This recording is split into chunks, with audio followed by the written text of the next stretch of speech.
주 앞에 올려드립시다. 이 땅이 꿈꿔왔던 오래된 바람들이 우리 맘에 피어올라 붕을 꿈꾸게 해. 아버지 마음으로 불타는 가슴으로 일어나자 내 교회여 붕을 노래하자. 우리 일어나 거룩한 옷 입고 어그러진 이 세상에서 주의 빛 선포하자. 다시 꿈꾸자 이 땅의 회복을. 모든 영혼 흰 옷을 입고 주 앞에 서는 그날 곧 오리라. 이것이 우리의 주님의 갈망인 줄 믿습니다. 우리 함께 선포하며 고백합시다. 참혹한 현실 속에 그리운 예배감에 신뢰하며 울고 있는 이 땅의 교회에게 넌 아직 할 수 있다고 하늘에 소망이 있다고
가운데에 주의 놀라운 일을 행하 주시옵소서.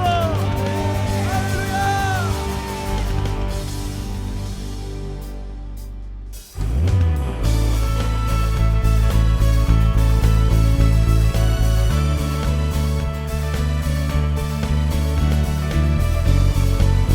우리 그 전능하신 주의 이름을 선포하며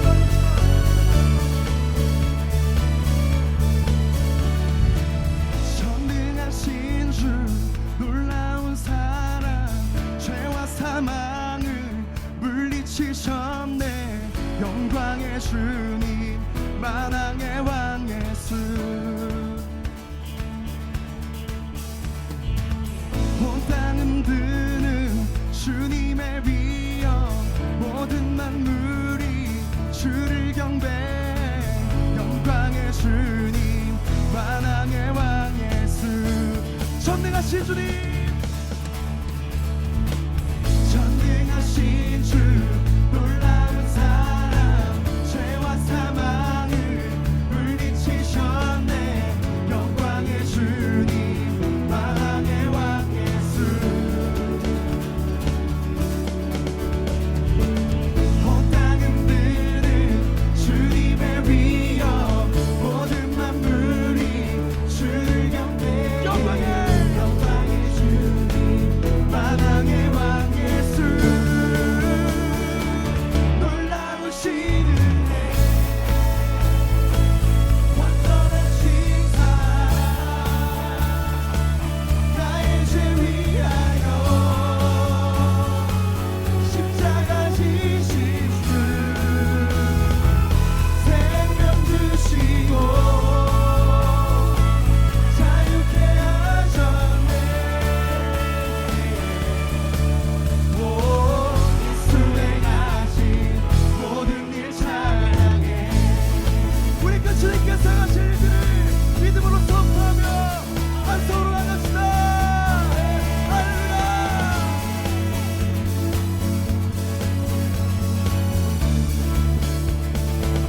모든 문제를 다스리시니 보아된 우리 자녀 삼으신 영광의 주님 만왕의 왕 예수 공의와 진리로 다스리시며 태양보다 밝게 빛나는 영광의 주님 만왕의 왕 예수 놀라우신 은혜 완전하신 사랑 나의 죄 위하여 십자가 지신 주 생명 주시고 자유케 하셨네. 오 예수 행하신 모든 일 찬양해. 죽임당한 그 어린 양 승리하신 왕 그 이름 예수 죽임당한 그 어린 양 승리하신 왕 그 이름 예수 죽임당한 그 어린 양 승리하신 왕 그 이름 예수 죽임당한 그 어린 양 승리 우리 찬양과 함께 하신 그분께 고백합시다. 죽임당한 승리하신 왕 죽임당한 그 어린 양 승리하신 왕 죽임당한 어린 양 그 어린 양 승리하신 왕 그 이름 예수 죽임당한 그 어린 양 존귀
전능하신 주 이름을 선포합니다.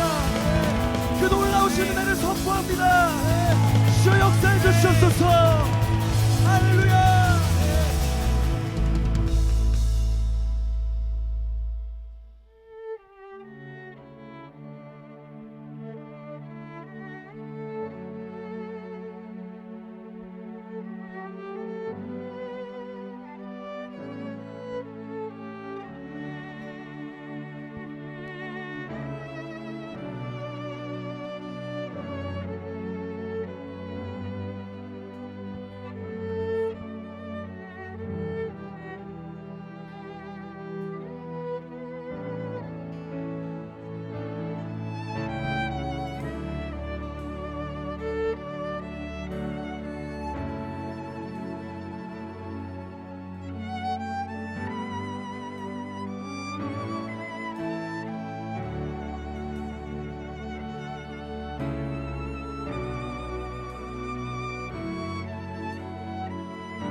말씀 앞에서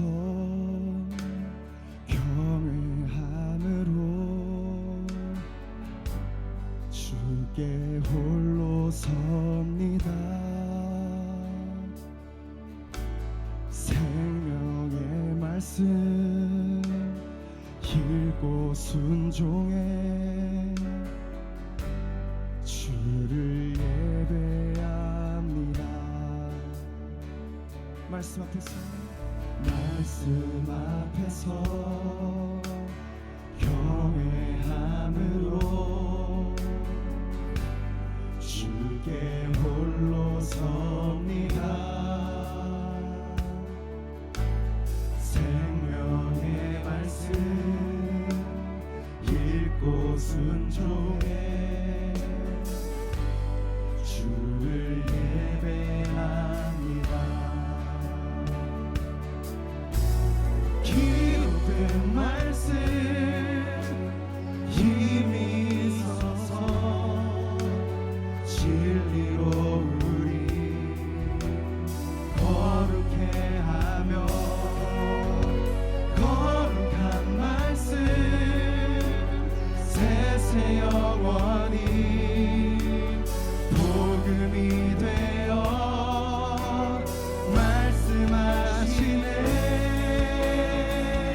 하나님 말씀에 두려워 떠는 자, 그 말씀에 생명을 거는 자, 한 사람 찾으시는 주님의 약속을 믿어. 하나님 말씀에 명을 거는 자, 순종하며 주 따라가는 자, 영원한 하나님 나라 일어날 주의 교회여 일어나라.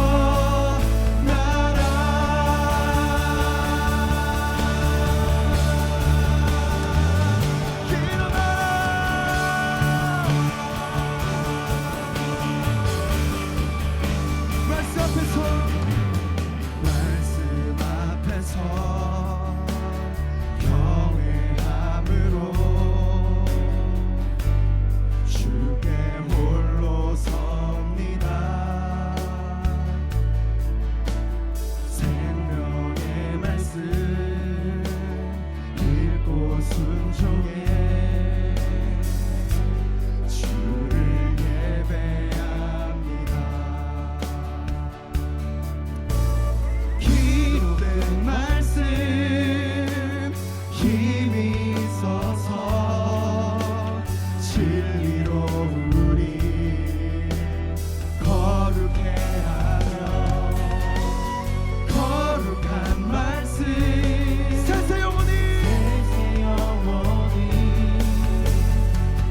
하늘의 비밀이 열리게 하여 주시옵소서.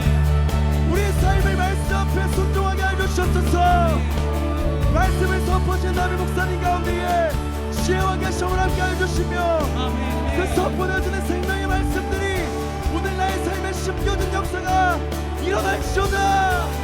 우리 말씀을 위해서 주의 이름을 세 번을 짧게 기도합시다. 주여,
말씀을 상고하십시오.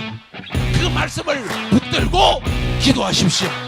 곧 나사렛 예수 그리스도의 이름으로 일어나 걸어라. 하나님께서 역사하시면 방해도 기인할 거야. He brings a new resurrection and a new life. 우리가 부르짖어 기도하고 소리쳐 기도하는 것이 보이는 세계의 변화를 갖고 올 줄로 믿습니다. 기도는 하나님의 마음과 함께 교감하는 거래요. 내 삶의 원리는 오직 하나님 한 분이십니다. 그의 영광으로 이 나라를 다시 일으켜 주옵소서. 내가 살아있는 이 시대 가운데 부흥이 일어날 것이다.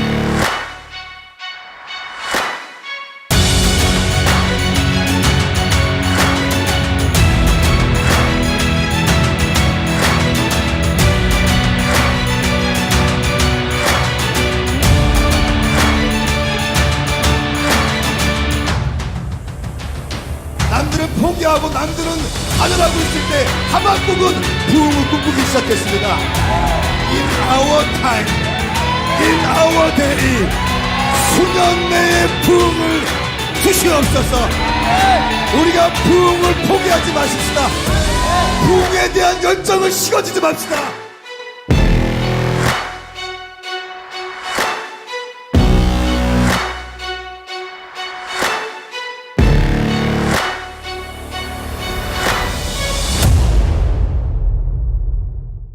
사도 바울이 마지막 예루살렘을 떠나가기 전에 유언과 같은 메시지를 하는 것이 오늘 본문 말씀이에요. 사명 감당을 위해서 생명 걸고 사역하라는 것입니다. 여러분이 예배팀이라면 예배팀 이 1시간 섬기기 위해서 막 예배할 수 있어야 돼요. 바울이 또 얘기하는 네 번째, 여러분들은 성령님께 순종하셔야 됩니다라고 얘기해요. 기억하세요. 성령님의 방문으로 시작한 것이 교회예요. 돈 많고 뭐 목사고 장로고 내가 교회 개척 멤버고 이런 사람들이 왕이 되는 것이 아니라 성령님이 왕이 되셔야 됩니다. 성령 사역도 좋아요, 기도 운동도 좋아요, 아울리치 좋고 선교도 좋고 다 좋아요. 그런데 그 모든 것 가운데 가장 먼저 교회는 말씀의 기초 위에 있어야 된다는 거예요. 매일같이 선포되어지는 일용할 양식을 붙드셔야 됩니다. 반석 위에 세운 집은 바람이 불고 풍랑이 일어도 견고합니다. 모래 위에 세운 집은 금방 넘어진다는 거예요. 말씀도 그냥 있는 것이 아니라 내 심령 가운데 말씀을 심겨내는 것. 교회 일꾼으로 준비되시는 분들 가운데 오늘 이 말씀이 심령 가운데 새겨질 수 있기를 축복합니다.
정말 2019년 송구영신 예배 때 레츠고 홀리 스피릿 외치면서 풀어놓아 다니게 하라.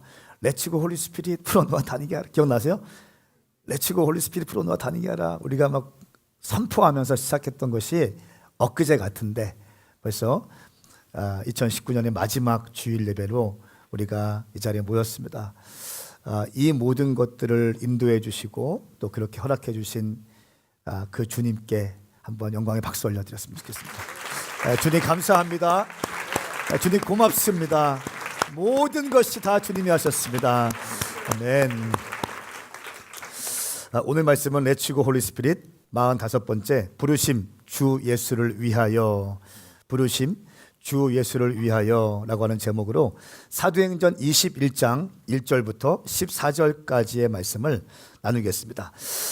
이 본문 말씀은 바울의 3차 여행의 마지막 장면이에요.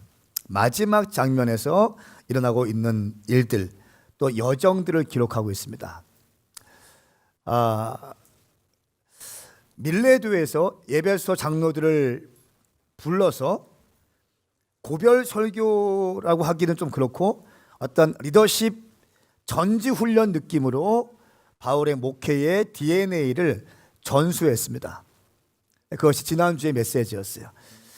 그리고 나서 이제 그들이 서로 입 맞추고 함께 울고 작별합니다. 작별한 다음에 이제 바울은 예루살렘을 향해서 계속해서 순종의 발걸음을 걷고 있습니다. 우리 한번 21장 1절부터 3절까지의 말씀을 함께 읽겠습니다. 시작. 우리는 그들과 작별한 뒤 바다로 나가 배를 타고 곧장 곳으로 갔습니다.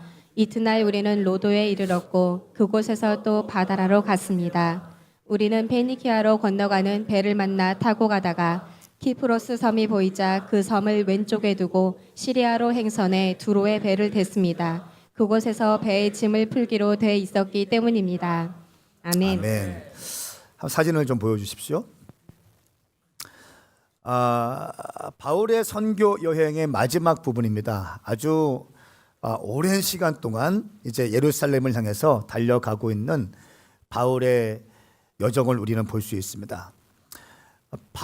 바울이 예루살렘 가기 위하여 이제 밀레도에서 두로까지, 또 고스, 로도, 바다라, 또 페니키아, 또 두로까지 가면서 이제 예루살렘을 향해서 바울이 가고 있습니다. 여러분, 열정입니다. 열정을 가지고 가는 것입니다. 바울은 왜 그렇게 머나먼 길들을 다녔을까요? 이때 배가 뭐 쾌속선이 있었겠습니까?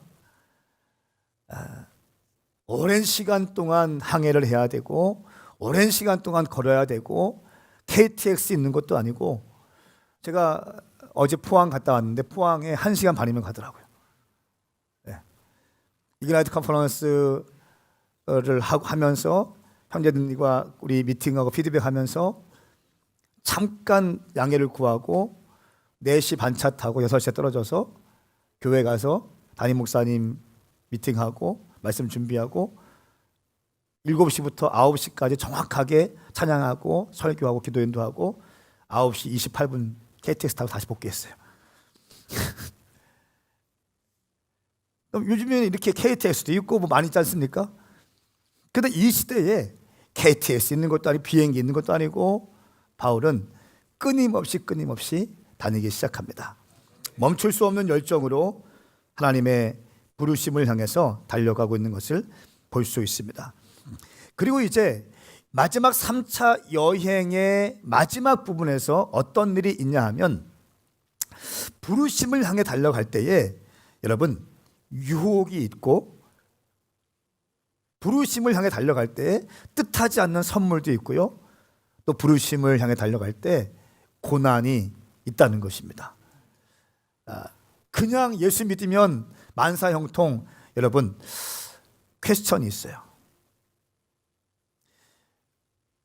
그냥 예수 믿습니다 하면 만사형통 됩니까?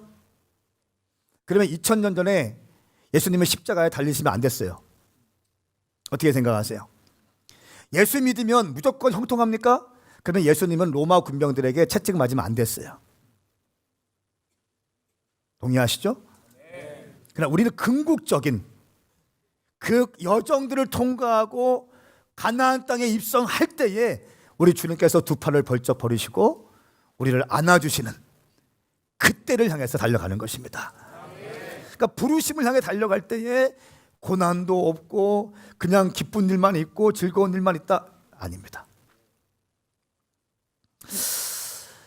우리 한번 4절부터 12절까지 함께 좀 읽겠습니다. 이 말씀은 살아계신 하나님 말씀입니다. 제가 한 절 읽고 여러분들이 읽고 교독하시겠습니다.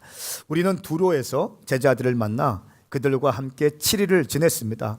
그들은 성령의 감동으로 바울에게 예루살렘으로 올라가지 말라고 전했습니다. 그러나 날이 다 지나자 우리는 두로를 떠나 항해 길에 올랐습니다. 모든 제자들과 그 아내들과 자녀들이 도시 밖까지 따라 나와 우리를 전송해 주었습니다. 우리는 그곳 바닷가에서 무릎을 꿇고 기도했습니다. 서로 작별 인사를 나눈 뒤에 우리는 배가 올랐고 그들은 집으로 돌아갔습니다. 우리는 두로에서부터 여행을 계속하다 돌레마이에 도착해 형제들에게 인사하고 그들과 함께 하루를 지냈습니다. 이튿날 길을 떠난 우리는 가이사랴에 이르러 7사람 가운데 하나인 전도자 빌립의 집에 머물렀습니다. 그에게는 결혼하지 않은 4명의 딸이 있었는데 그들은 모두 예언하는 사람들이었습니다. 그곳에서 여러 날을 지내는 가운데 아가보라는 예언자가 유대로부터 내려왔습니다. 그가 우리에게 와서 바울의 허리띠를 집어 자기 손발에 매더니 이렇게 말했습니다. 예루살렘의 유대 사람들이 이 허리띠 주인을 이렇게 동염해 이방 사람들에게 넘겨줄 것이라고 성령께서 말씀하십니다. 함께 읽겠습니다. 우리는 이 말을 듣고 그곳 사람들과 함께 바울에게 예루살렘에 올라가지 말라고 간곡히 권했습니다. 아멘. 아멘. 오늘 말씀을 보면 바울이 어떠한 여정들을 통과했는지를 볼 수 있습니다. 두로에 가서 제자들과 함께 일주일 동안 있습니다. 일주일 동안 제자들과 무엇을 했을까요? 많은 얘기도 했었고 많은 꿈도 꿨을 것이고 또 멘토링도 했을 것입니다. 그런데 보면 그들은 성령의 감동으로 바울에게 예루살렘으로 올라가지 말라고 전했습니다. 바울은 지금 예루살렘을 향해서 달려가고 있는데 성령 충만한 제자들은 성령의 감동을 받고 예루살렘에 올라가지 말 것을 이야기합니다. 또 뒤에 말씀을 보니까 아가보라고 하는 예언자인데 이 예언자는 바울의 허리띠를 자기 손에 묶어내면서 예언적인 퍼포먼스를 하면서까지 이렇게 얘기합니다. 이 허리띠의 주인이 이렇게 결박당해서 끌려가게 될 것입니다 라고 하면서 예루살렘에 올라가지 말 것을 강권합니다. 그리고 성령께서 내게 말씀하십니다 라고 예언합니다.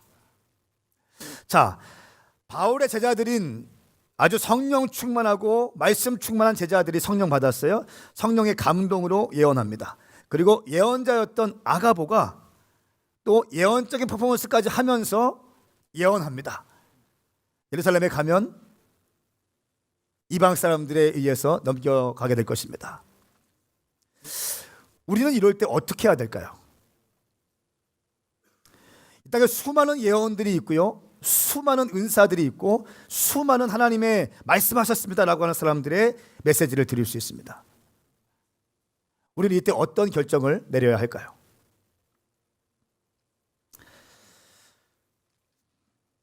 여러분, 아무리 다른 사람이 예언은 중요합니다. 아멘. 그러니까 저는 예언이라는 걸 믿어요. 예언은 사람의 마음을 굉장히 격려하고 위로하는 거예요. 그러니까 한국 교회에서 예언 사역하면 마치 점쟁이처럼 하는, 용해하지만 내가 영적으로 고수라는 느낌이 있으니까 마치 점쳐주는 것처럼 예언 사역하는 사람들이 건강하지 않은 거예요. 예언 사역은요, 격려하고 위로하는 겁니다. 하나님의 몸을 이롭게 하는 것입니다.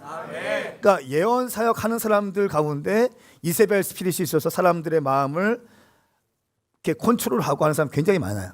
그러니까 그거에 대해 저는 아주 경계를 일으키는 목사예요.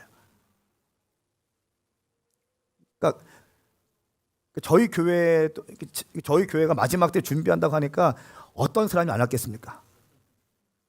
어떤 하늘 3층전에 있는 사람이 왔다 갔다 한 적도 있어요. 갑자기 음성 듣고 왔다고.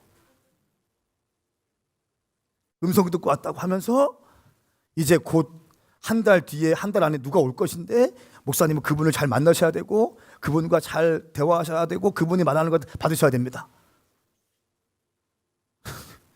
갑자기 뜬금없이 처음 본 사람이 제게 말씀하셨습니다. 저는 항상 이렇게 제가 말씀할 때까지 기다리겠습니다. 아멘. 주님께서 저의 이 오메가 교회의 담임 목사로 세우신 것이 의도가 있기 때문에, 저를 오메가 교회 담임 목사 세우실 의도가 있기 때문에 제가 물론 그것을 참고는 합니다만 거기에 훅 들어가지 않아요. 왜냐하면 그 하나님과 나와의 그 예언 사역을 하기 위해서는 예언, 하나님의 말씀을 대언하는 것인데, 하나님은 말씀하시는 분이십니다. 아멘인가요? 하나님 말씀하시는 분인데 문제는 뭡니까? 하나님이 잘못된 것이 아니라 하나님과 우리 사이에 있는 그 파이프라인이 왜곡되어져 있고 더럽혀져 있고 녹이스럽고 상처가 났기 때문에 하나님은 말씀하시지만 이것이 쏟아질 때에는 수도꼭지를 열어서 쏟을 때에는 깨끗한 정화된 물이 나와야 되는데 오염되고 더럽혀지고 녹슨 물이 팡팡팡 나온다는 것입니다. 하나님은 좀 신뢰해요. 그런데 예언 사역자들의 미성숙한 부분을 인정하지 않겠다는 거예요. 아멘. 그러니까 말씀으로 점검해 보셔야 돼. 그런 사람 한두 명입니까? 되게 말씀하셨습니다. 성령님이 말씀하셨습니다. 나한테 말씀할 때까지 기다리겠습니다. 아멘. 그렇게 가야 되는 거 아닙니까? 자, 이 바울이 예루살렘을 향해 달려가고 있는데 제자들이 성령님께 충만해서 얘기하는 거야. 가지 마십시오.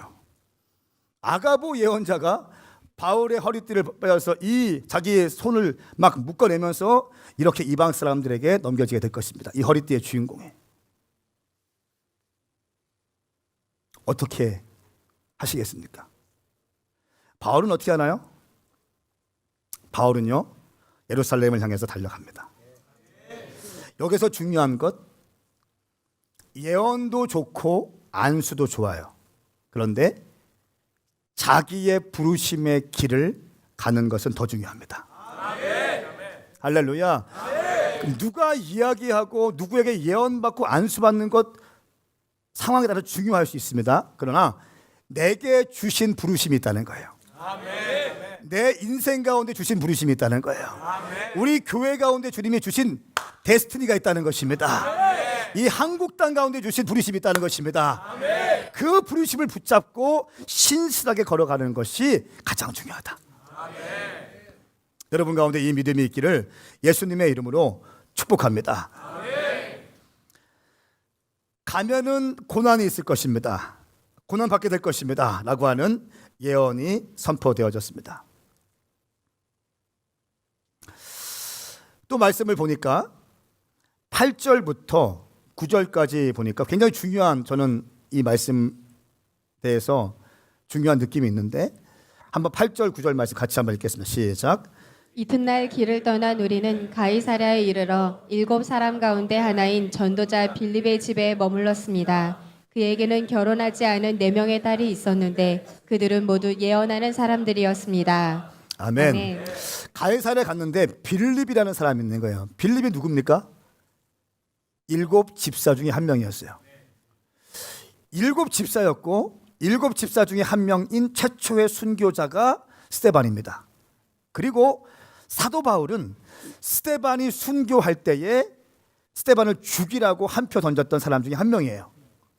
스데반이 순교당할 때 바울은 있었어요.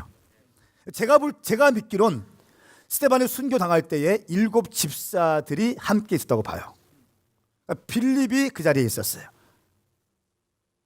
스데반이 순교당할 때 빌립이 있었고, 스데반을 순교하기 위해서 바울이 스데반을 순교하라고, 죽이라고 독려했습니다. 이런 상황 가운데 스데반이 순교를 당하게 됩니다. 그리고 약 20년이 지났어요. 20년이 지나서 바울이 대사도가 되어서 빌립의 집에 들어가는 거예요. 와, 7 집사 중에 스데반을 죽이는 것에 앞장섰던 바울이 대사도가 되어서 했어요. 그리고 이 빌립은요, 어디로 갑니까? 사도행전 8장 말씀에 사마리아로 들어가서 사마리아를 어떻게 해요? 완전히 복음으로 그냥 다 뒤집어 버려요. 평신도인데 기억나십니까? 그리고 그 빌립이 어떻게 합니까? 에티오피아 내시에게 복음을 증거해 버려요. 이사야 말씀을 딱 던져버립니다. 그 내시에게 세려줘 버려요. 그리고 이 아프리카 복음의 문이 활짝 열려. 그러니까 일개 평신도라는 거예요. 목사가 아니에요. 사도가 아닙니다. 평신도예요.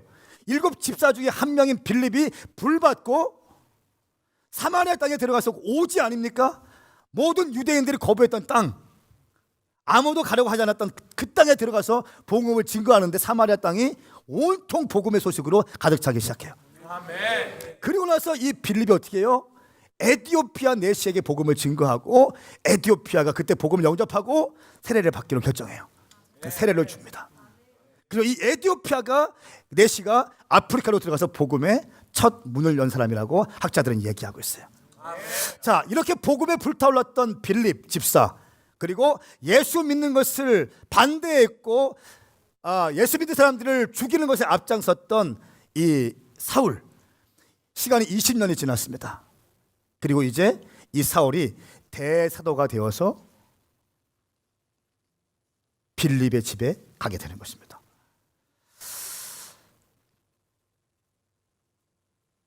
저는 이때 이 바울과 빌립이 어떤 이야기를 했을까? 그렇죠? 어떤 이야기를 했을까? 스데반 얘기로 꽃을 피웠을 거예요. 바울이 굉장히 좀 이렇게 미안한 마음으로 있었을 거예요. 그리고 어떻게 예수님을 만나게 되었고, 다메섹에서 사도행전 9장 말씀에 어떻게 변화되었고, 어떤 역사가 있었고, 에베소에서 어떤 놀라운 역사가 있었는지, 빌립보에서 감옥에 갇힐 뻔했던 일들 얘기하고 막 얘기했을 거예요. 그리고 아름다운 간증들이 이곳에서 울려 퍼졌을 것입니다. 여러분, 누구와 함께 하는가 참 중요합니다. 당신 옆에 누가 있는가가 참 중요합니다. 성은 자매 옆에 다인이가 있는 게 얼마나 감사한지 모르겠어요. 아멘이 없어. 다인이 옆에 성은이가 있는 게 얼마나 감사한지 모르겠어요. 믿음의 사람들. 제가 어제 집회할 때 저를 아주 어제 좋았습니다. 제가 큰 은혜가 있었고, 그 포항 기쁨의 교회는 포항에서 제일 큰 교회입니다. 그리고 저희 통합집 교단이고 한 달에 한 번씩 청년 연합 집회를 하는 리빌드 워십이라고 하는 집회를 하는데, 아버지에 대한 영적 고아에 대한 주님께서 마음 주셔서 아들됨에 대해서 말씀을 선포했어요. 그리고 나서 이제 시간이 돼서 딱 나오는데, 평신도 그 담당 목사님과 인사하고 허깅하고 격려해드리고 나왔습니다. 근데 평신도 한 명은 간사님이세요. 간사님이고 한 명은 평신도 집사래요. 근데 자기가 치과 의사래. 치과 의사이면서 집사이면서 동성애 강의하는 사람이래. 이렇게 하면 막 얘기하더라고요.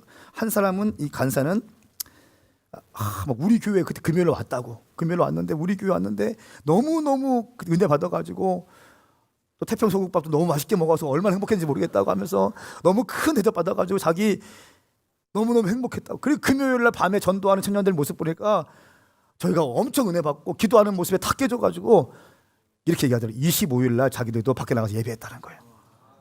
자기들 스스로 전도지를 만들었더라고요.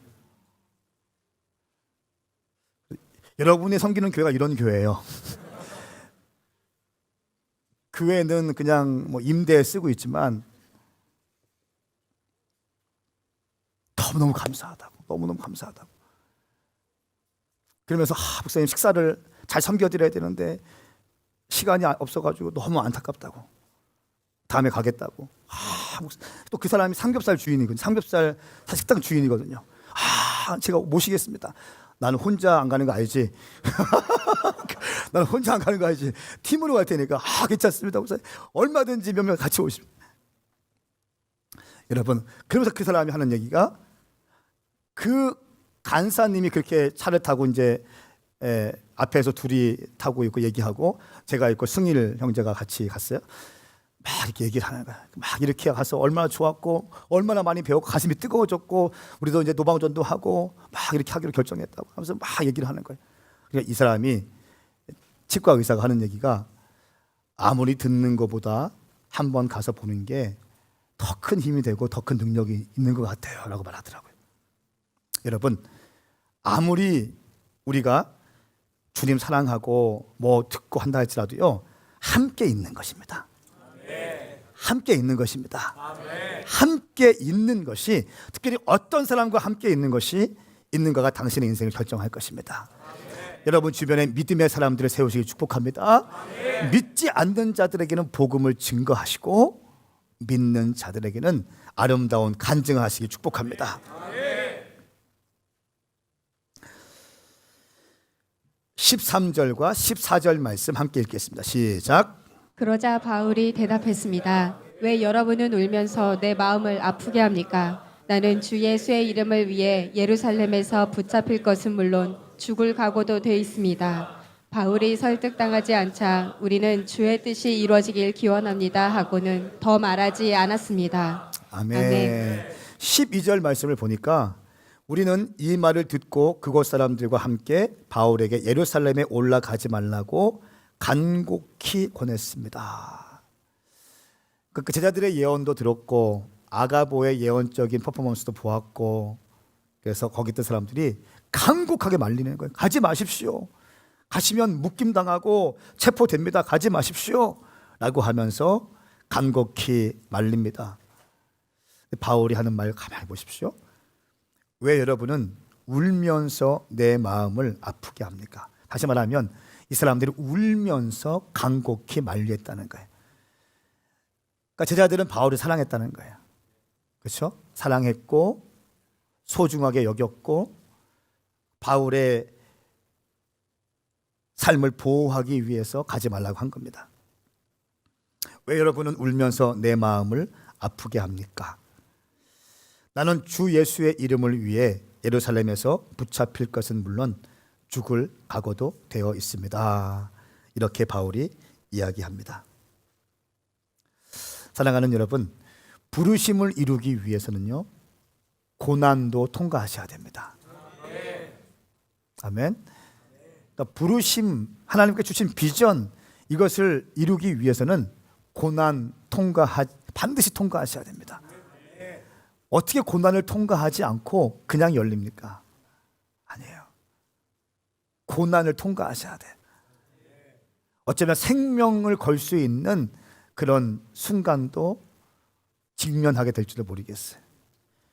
하나님의 일을 할 때 여러분 어떻게 고난이 없겠습니까? 노후가 청년 식당 하고 있잖아요. 배재대학교에서 잡지에 너무 잘 나왔더라. 네 식당 하는데 한 번도 고난 없었냐? 많았지? 그렇지. 그 식당을 하는데도 고난이 왜 없어요? 사업하시는 분들 왜 고난이 없겠습니까? 말로 다 할 수 없는 고난이 있겠죠. 갑자기 빵빵 터지고 막 터지고, 요거 맞고 나면 저기 터지고. 여러분, 아이들 키우는 거 마찬가지 아닙니까? 애들 막 뭐 조금 잘 크는 것 같으면 한 놈에 또 막 아프기도 하고 이런 거. 중일 형제, 그지? 여름이 막 퍼지려고 하고 아프고 막 갑자기 수줍고, 그냥 우리 애는 멀쩡한데 유아실에 데리고 왔다가 같이 옮아가지고 또 아프고, 분명히 어린이집 보낼 때는 멀쩡했는데 어린이집 가서 옮겨오고 그런 거 있잖아. 우시가, 그지? 애들 키우고 사업하고 직장생활하고 우리 인생 가운데 모든 것이요, 고난을 통과해야 되는 거예요. 주의 일도 마찬가지고 교회 사역도 마찬가지고요, 부르심도 모든 게 마찬가지. 우리 인생 가운데 고난이라고 여기는 순간 우리는 넘어지게 될 것입니다. 고난을 과정이라고 여기십시오. 할렐루야. 그 과정을 통과해야 되는 것입니다. 그럴 때 주님께서 우리에게 새 힘을 부어주실 것입니다. 바울이 나는 주 예수의 이름을 위해 예루살렘에서 붙잡힐 것은 물론 죽을 각오도 되어 있습니다. 그 비전을 위해서 죽을 각오도 되어 있습니다. 영혼들 살리기 위해서 죽을 각오도 되어 있습니다. 저는 우리 교회가 그런 교회 되었으면 좋겠어요. 청년들 살리는 교회 말로만 하는 것이 아니라 진짜 청년들 살리고야 많은 교회가 되었으면 좋겠어요. 우리 교회에 있는 모든 사람들이 다 거듭났으면 좋겠어요. 그냥 교회에 와서 앉아 있는 것이 아니라 영적으로 거듭나기 원합니다. 거듭나기 원합니다. 거듭나기 원합니다. 거듭나셔야 됩니다. 거듭나셔야 됩니다. 거듭난 사람 가운데 임하는 것이 부르심이에요. 거듭나지 않으면 부르심이 몰라요. 내가 어떻게 사업을 크게 하든 돈이 많이 있든 내가 명예가 있든 내가 무슨 정치인이든 뭐 관계없어. 거듭나지 않으면 부르심 몰라요. 왜? 거듭났다는 것은 하나님의 영으로 인쳐짐 받는 거거든요. 하나님의 형상으로 지어진 하나님의 사람들이 인침받는 것이고 하나님의 비전이 임하는 거예요. 거듭나야지 하나님께서 내게 주신 부르심을 나는 발견할 수 있는 것입니다. 거듭나지 않으면 죽었다 해도 자기의 부르심 모릅니다. 하나님께서 이 땅에 나를 태어나게 하실 때의 부르심, 자기 야망과 꿈 이런 거 말고 하나님께서 오리지널 데스티니, 당신을 향한 오리지널 데스티니. 성은 자매는 의사가 되는 것이 목적이 아니라니까. 단순한 의사가 되는 것이 하나님의 부르심이 아니라 어떤 의사? 아멘. 예. 단순히 의사가 되고 교수가 되고 무슨 CEO가 되고 이것이 내 부르심이 아니라 하나님의 영광을 위해서 내가 어떻게 살아갈 것인가. 아멘. 할렐루야. 아멘. 단순히 목사가 되는 것이 아니에요. 단순히 사역자가 되는 것이 아니에요. 단순히 뭐 아니에요. 어떤 목사, 무엇을 위하여, 우리 교회는 왜 개척되어야 되는가, 왜 사역하는가, 왜 킹덤을 하고, 왜 소년을 캠프를 하고, 왜 PKMK를 하는가. 일 중독이 아니라는 거예요. 하나님께서 우리에게 맡겨주신 부르심의 길을 걷기 위한 것이다. 아멘. 할렐루야. 아멘. 여러분 가운데 이 은혜가 있기를 예수님으로 축복합니다. 아멘. 요셉도 민족 구원의 부르심을 받고 그 부르심을 완성하기 위해서 어떻게 했습니까? 감옥에 갇히는 고난이 경험되어졌어요. 예수님도 인류 구원의 통로를 활짝 여시기, 구원의 문을 여시기 위해서 십자가의 고난을 감당하셨습니다. 사랑하는 여러분, 당신에게 주신 부르심, 그 데스티니를 완성하시기 위해서 당신 삶 가운데 있는 고난들을 과정이라고 여기시기 축복합니다. 사도행전 20장 24절 말씀에 나는 내가 달려갈 길과 주 예수께서 내게 주신 사명, 곧 하나님의 은혜의 복음을 증거하는 사명을 다 완성하기 위해서라면 내 생명을 조금도 귀한 것으로 여기지 않습니다. 내가 달려가야 될 길, 주 예수께서 내게 주신 사명, 이 은혜의 복음을 증거하는 사명을 다 완성하기 위해서라면 내 생명을 조금이라도 귀한 것으로 여기지 않겠습니다. 제가 설교 중에 참 많이 우리 교회에서 언급된 분이 계십니다. 그분은 바로 라이나르트 본케 목사님이십니다. 제가 집회 갈 때마다 나이지리아 부흥 영상도, 제가 첫 집회 가는 곳은 거의 오버컴 처치, 이기는 교회 설교하면서 항상 이 나이지리아 부흥 영상을 틉니다. 그 아프리카 선교 대추수의 핵심적인 그 사역자가 이 본케 목사님이십니다. 근데 이분이 28세에 아프리카에 들어가셨어요. 가족과 함께 들어가셔서 50년 동안 아프리카에 사역하셨습니다. 그리고 79세에 돌아가셨어요. 지난 12월 7일에 돌아가셨습니다. 제가 아프리카 탄자니아 들어가기 전날 토요일 날 돌아가시고 저는 월요일 새벽에 들어갔습니다. 불의 전차라고 하는 별명을 가진 이 목사님은 50년 동안 사역하면서 이제 마지막 2017년에 나이지리아에서 마지막 집회를 하는데 170만 명이 참석했다고 그래요. 나이지리아에서 170만 명. 그리고 170만 명 중에 84만 5,875명이 회심했대요. 그리고 그 사람들이 8,000개의 아프리카 교회 가운데 흩어져서 지금 신앙생활을 하고 있다는 거예요. 할렐루야. 그러니까 이분은 아프리카 선교에 완전히 인생을 드린 분이에요. 내가 태어난 목적은 아프리카를 살리는 거다. 내가 태어난 목적은 단순히 목사가 되는 것이 아니라 단순히 부흥사가 되는 것이 아니라 아프리카의 영혼들을 살리는 것이다. 이 부르심을 확 잡은 거죠. 그리고 인생을 완전히 거기에 헌신하게 됩니다. 우리 이 본케 목사님이 받은 계시적인 꿈과 비전의 내용이 있는 영상이 있는데요. 이 영상을 좀 보시고 함께 기도했으면 좋겠습니다.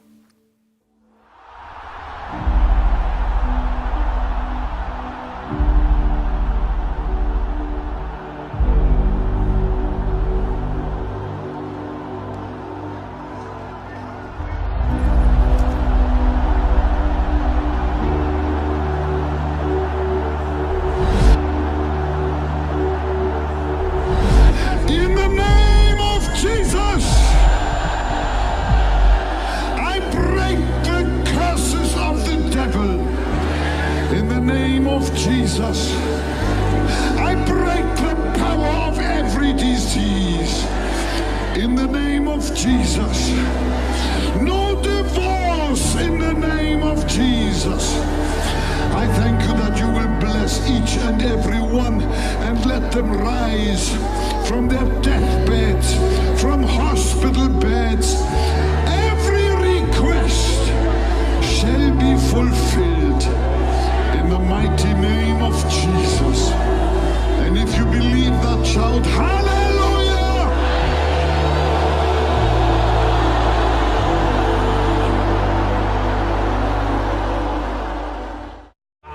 And every tongue should confess of things in heaven, on earth, and under the earth, that Jesus Christ is Lord, to the glory of God the Father. Say amen.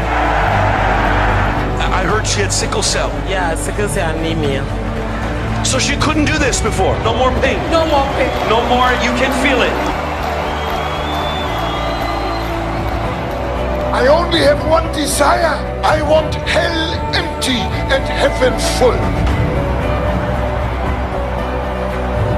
I speak to every crippled leg, and I command every crippled leg to receive strength right now in the name of Jesus.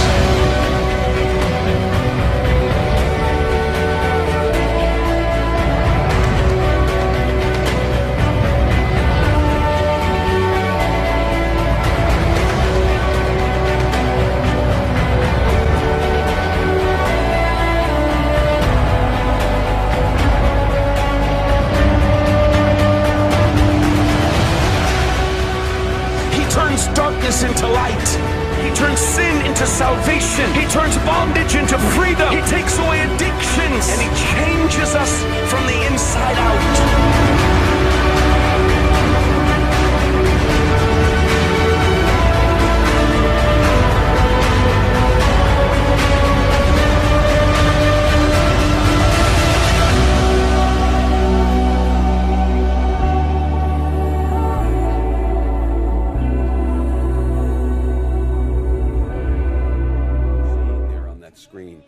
Is literally hundreds of thousands of people that gather in single meetings. I was dreaming. I saw a huge map of Africa. And then the next thing was Africa became washed in the precious blood of Jesus. From south to north and from west to east. And I heard a voice cry. That voice was something extraordinary. I'm sure it was the voice of the Holy Spirit. And he cried, Africa shall be saved. It was like a thunder. I woke up. I said, oh, that is wonderful. The Holy Spirit was in the bedroom. I felt the anointing of the Spirit of God. And then my German brain began to tick again. And I thought, my ministry has no impact in this tiny little country of Lesotho. And now I hear God say, Africa shall be saved. There's something wrong. I must have eaten bad bananas last night. But I had that dream 4 consecutive nights. And after night number 4, I said to my wife, honey, I think God is trying to tell me something. At the mission board of it, I prayed and I prayed and I prayed and I prayed. And then the Lord spoke. Words that make me shake like a leaf in the wind. God gets hold of a man or a woman, He enables them to fulfill that task. And I humbly submit that that was the case in my own life. The moral of the story is, if I were you, I would not procrastinate, and I would not just postpone it. I would jump, and I would do what God has told me to do. It's in any case the highest calling possible on earth. It's the highest form of human living on earth. That's what it is. And to have the honor to be called by God is more than being the president of the mightiest nation on earth.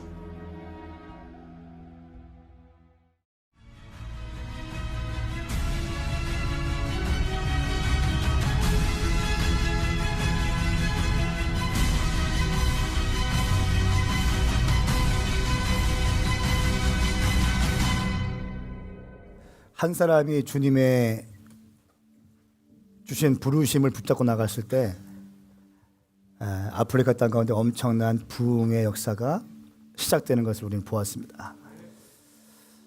하나님은 말씀하시는 분이세요. 그리고 그 음성에 순종하는 자들에 의해서 주님의 역사는 시작되게 되는 것입니다.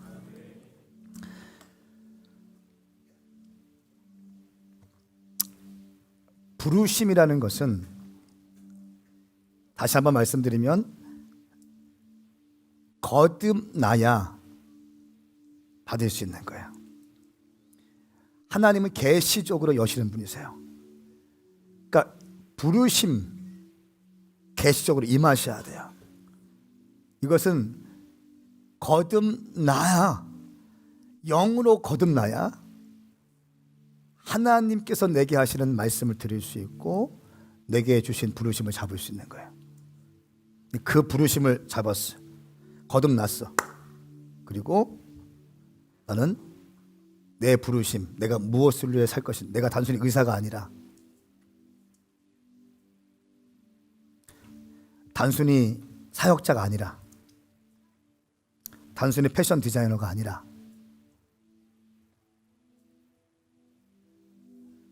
부르심을 발견하면 내게 주신 일이 무엇인가, 하나님께서 내게 나를 이 땅에 태어나게 하신 목적은 무엇인가, 저는 정확히 말씀드릴 수 있어요.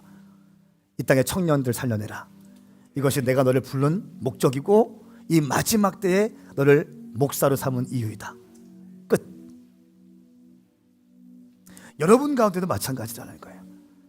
내 부르심이 무엇인가? 그냥 일주일에 한 번 교회 나와서 돈 벌고 헌금 내고 이런 차원이 아니라 하나님이 나를 이 마지막 때, 이 말세 지말에 왜 나를 불러주셨고 왜 나를 이곳에 모으셨고 왜 나를 이곳에 있게 하시는가? 나는 무엇을 위해 태어났는가? 내 인생은 그냥 이렇게 50, 60 돼서 그냥 늙어서 끝날 것인가? 내 젊음의 때를 다 그냥 탕진하면서 그냥 끝날 것인가? 아니면 나는 내 부르심을 붙잡고 달려갈 것인가? 그냥 사업 좀 하다가 끝날 것인가? 김원, 돈 좀 벌고 있다가 좀 끝날 것인가? 하나님께서 자기한테 주신 그 부르심을 알았으면, 부르심에 대한 느낌이 왔으면 그 다음에 뭐 해야 됩니까? 발을 내디뎌야 되는 거예요. 근데 이걸 못해. 왜요? 안정감이 무너지니까. 안정감이라고 하는 거 제가 알고 있어요. 안정감이라고 하는 것은 굉장히 어려운 거예요. 안정감을 포기하는 건 쉬운 게 아니에요. 거의 대부분이 재정과 연계되어 있어요. 그거 딱 놓기가 쉽지 않아요.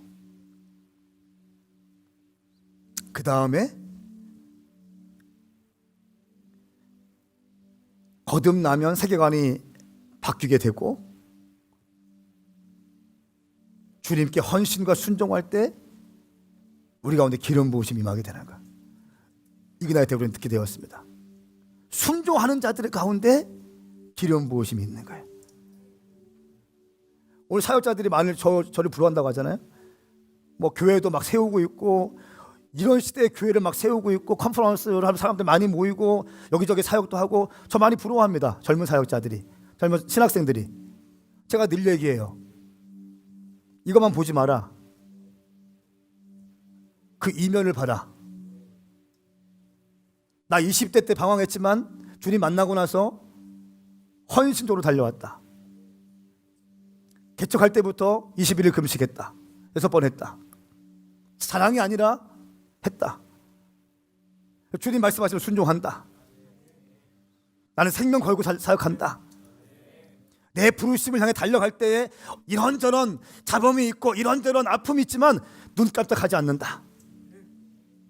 아멘. 그때 부르심은, 그 기름 부으심은 증가되기 시작하는 거예요. 그 기름 부으심을 받은 사람이 움직이면 공간이 열리기 시작하는 거예요. 문이 열리기 시작하는 거예요. 기름 부으심이 있어야 문이 열리는 거예요. 그냥 열리는 게 아니에요. 아멘. 주님께서 우리 가운데, 제가 우리 김태원 목사님 하신 말씀이 쫙 느껴져요. 손 목사님이 저한테 새로운 대륙이 열리네, 이 말씀을 저한테 딱 하셨고, 김 목사님이 제가 탄자니아 갔을 때 선교사님이 딱 말씀하시는, 본캐 목사님이 돌아가셨다고.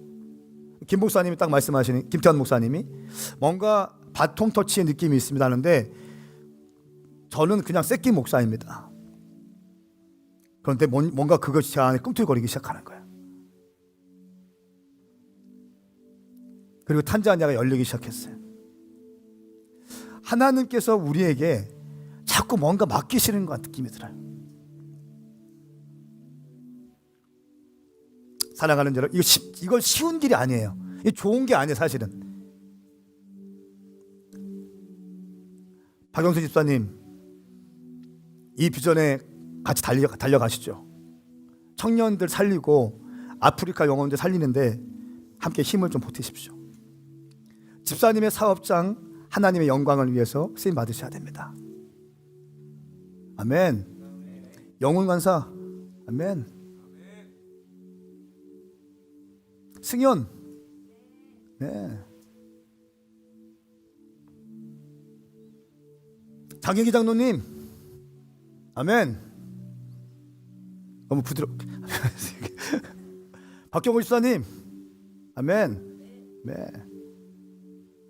이종숙 집사님, 손미선 집사님, 아멘. 김숙경 권사님, 이종숙 집사님, 이복순 집사님. 국밥이 얼마나 맛있던지.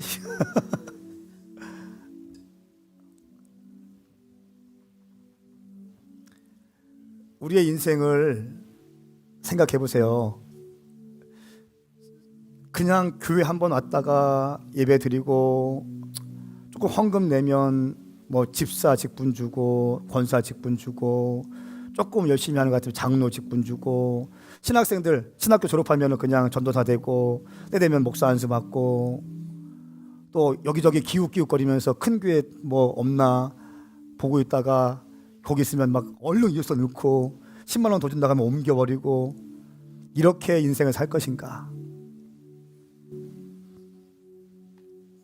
우리 인생의 부르심이 무엇인지 발견하고 그 부르심에 내 삶을 압축해서 주님께 올려드릴 것인가?